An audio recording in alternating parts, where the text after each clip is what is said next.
Sarah Pepper, KHMX Houston. Jennifer, my first question is for you.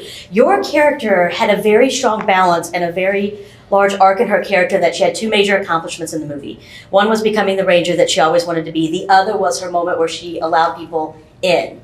As someone, and as a lot of women find that they struggle with balancing their personal and professional life, which one of those accomplishments do you think was more important and why? I think honestly, maybe it's not obvious, but honestly, the most important thing was her actually learning to trust, right? I think the big line of the whole movie for me was, how did you know that I would be able to get in? And she said, I trusted you. And that is such a big moment for Atlas, I think, because from the beginning, she's such a combative character. She's so kind of wound up tight and obsessed with getting Harlan, and her whole life has become this, and she's alienated herself from her, co-workers in such a way that they don't want to work with her. And for her to kind of get into that situation with an AI and be forced to try to do something on this mission where everybody else disappears, it is such a journey for her, just such an emotional journey for her.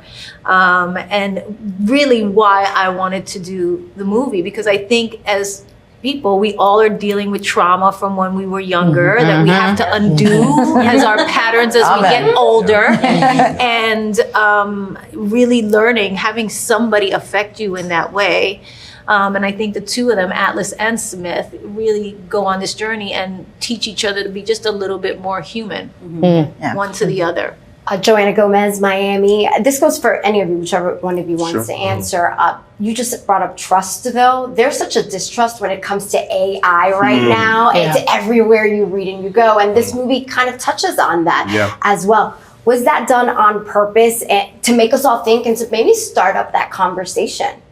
It definitely was what for me made the movie kind of new and modern and topical, right? Because already we shot this a year and a half ago. Yeah, 22. Yeah, in 22, the end of 22. And we were already starting to have those conversations. We knew it was a topic that was going to be very interesting. How interesting is like it's hitting right now at a perfect time.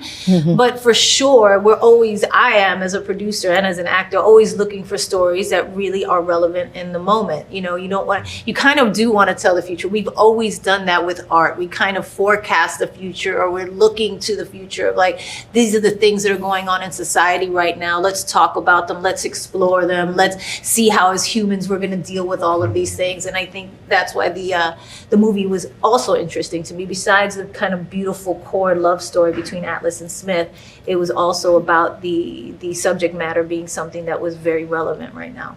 Yeah. If I could piggyback on that. My name is Kennedy. I'm from Mix 1041 in Boston. Thank you for loving our favorite son. But my question to speak of the AI is to you, Simu. How did you take a character that isn't human, but knows enough about humanity to be human, right, and make him come to life, if you will? What was your process in there? Thank you so much. It was made his day. Yeah, well, I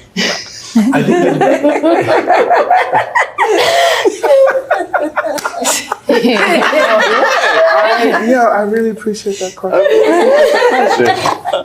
Sterling's Look, you work your whole life to have an actor say appreciate that question. You really do. Don't listen to him.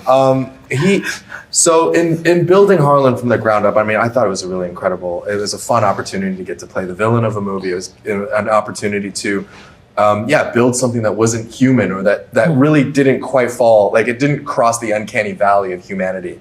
And so I think what you said was spot on, in that Harlan has, I think, on a base level, all of the knowledge of humanity in him, but he doesn't have the context. He doesn't have the feeling. He only has data. And I think that's what stops him from being human. I'll reference a movie that your husband was in. It's Good Will Hunting. It's one of my favorites of all time. But Never heard of it. Yeah. It's when Robin Williams' character says, like, I bet you could tell me exactly what the Sistine Chapel looks like, but you do not know what it is like to stand there, to take in the majesty and the story of Michelangelo and the majesty, like how it makes you feel, the smell of the wood, of the hundreds of years old. Like yeah, just kind of trying to build Harlan from that. It's really a place of naivety and of almost childlike curiosity of like, yeah, might be the world's most genius child, but he's still a child. And he has no idea what empathy means or what humanity and a communal experience is. He has no idea what connection means. He only sees data and is like, in order to do this, I must do this. And it's very, it's very reductive view of what humanity is. And I think that would be my argument for AI, for the troubles or the shortcomings of AI, especially as it pertains to AI art, is AI cannot make art, because to make art is to have a message and a voice, is to have experiences that you can imbue into, painting, music, film, something. And AI is not capable of that. Very true. Thank you. Vanessa, San Francisco. Hi. Vanessa. So through all your characters, typically in a movie, we're like, okay, we have good and evil, and you're on the side of good, and no one wants evil, whatever. But I saw this dance. I kind of put you in each of your own categories. You were the bad guy. Woo! Just a little bit, right? Fair enough. You were kind of like the light, really wanted to go out there and get it. And I felt with you were kind of in this middle, which we find out later why with the relationship between your two characters. So I was kind of curious, like how you guys dealt with that tug of war, right?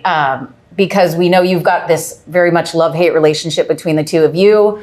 So you see a past a little bit there, but then you know what you're doing is wrong. So I just was curious how you guys kind of did that dance to incorporate all of those different feelings instead of just being, very black and white with the good and the bad. I think the most interesting characters are not just good or bad. They're both. And I think that's always kind of the best kinds of characters to play, where it's just not down the middle. I think a lot of people go, oh, I just want to be the good guy. I want people to like me out there. I'm never really excited about character. I've done stuff like that in the romantic comedies. She's always, everybody loves her. But the truth is, the more interesting thing to do as an actor is to be as human as possible, and to and that means being good and bad. We all are. We want to, I believe, I'm a humanist. I believe most people are mostly good. And then we have all these complications that come with us. And the complications, to me, are what makes really interesting characters. And I love that Atlas at first is like, you're like, what is wrong with her? Why? What's happening with her? Right. And as you get to know people, as if we could give a chance to people, especially hurt people or people who are difficult at times, that you see like there's something underneath there that they're struggling with. And if we could just have a little bit more empathy and compassion for one another, that the world would be kind of a better place. And the thing with Smith is that because he lacks emotion, he's able to kind of keep chipping away at her, keep chipping. He doesn't take it personal. He doesn't do this. He's just like, okay, you want to do this? We'll do this. You want to do that? We'll do that. I'll pick up on your sarcasm. I'll pick up on your cursing. I'll pick up on whatever you need me to do. Just fucking let me in. Yeah. Right? And I think that there's something really interesting about it says about human relationships. Wow. To add to that.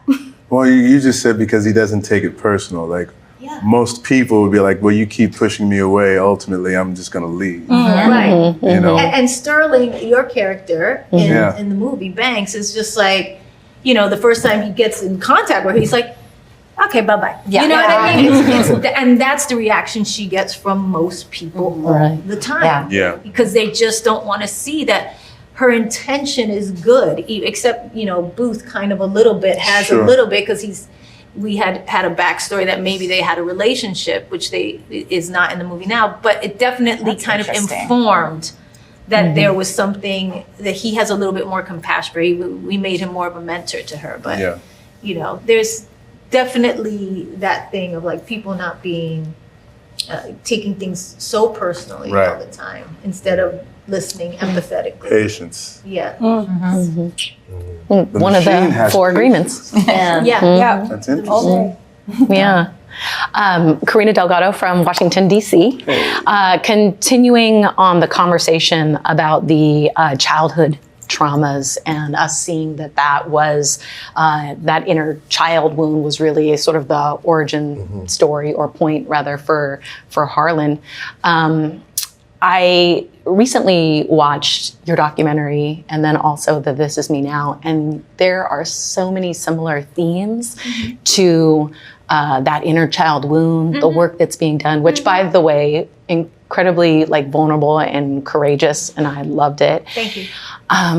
So then there was a moment where Atlas was being in some ways neglected or overlooked by her mother, and really that's the reason that she reached out to Harlan. And I was wondering how much influence you had over that part of the storyline, if any, or did you just bring that personally? Because after knowing that and then seeing it on screen, I was like, that feels really personal. Yeah, it's funny. It was part of the script always. Oh. Yeah.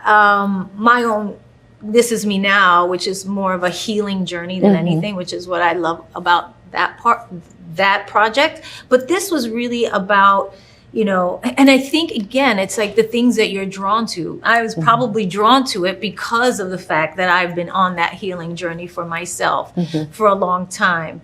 And the fact that this character was kind of neglected by her mom, and the dad, we find out that the dad leaves, and the this and the that, and there's things that she needs to undo, right? And there's things that she has every right, in a way, to be afraid to let someone in, because nobody's really ever taken care of her in any way. But that was always part of the script, and probably why at the end of it, when she says to Smith, "Thank you for not abandoning me, for protecting me." Yeah. It was so moving to me to see their kind of journey from her there to there. Yeah.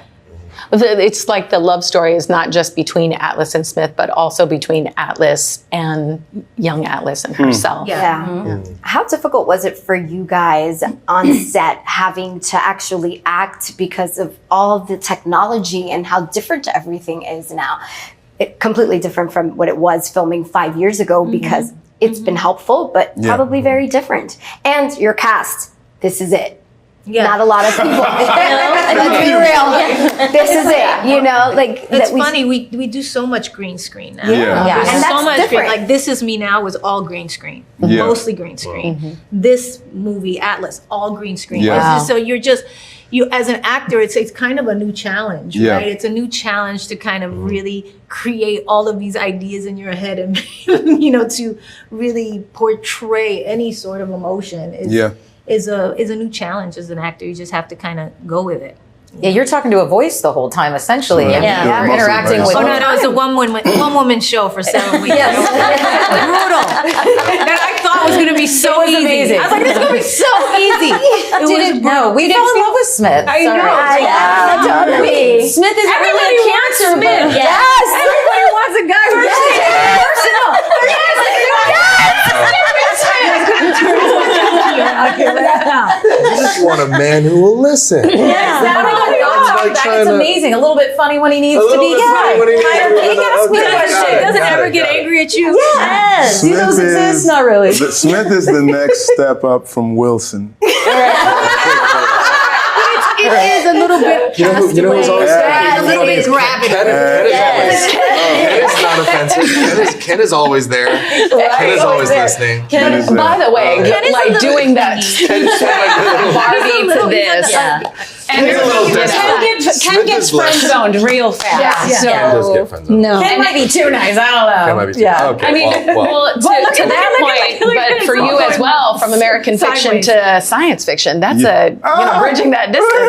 No, it was fun. It's good. Yeah. It's all, I heard Simu say this earlier. You never want people to sort of think of you in just one particular way. I think it's always exciting when you get a chance to surprise people. Yeah. And so you just try to mix it up a little bit different each time, just to keep that air of surprise in the air. Keeps us on our toes. Yeah. All right, I have a question that's mindless, but it's literally the thing I took away from me. Your eye when the thing was in the thing. Was that green screen? Gotta hope so. No. They did that. That was legit. That was too legit to.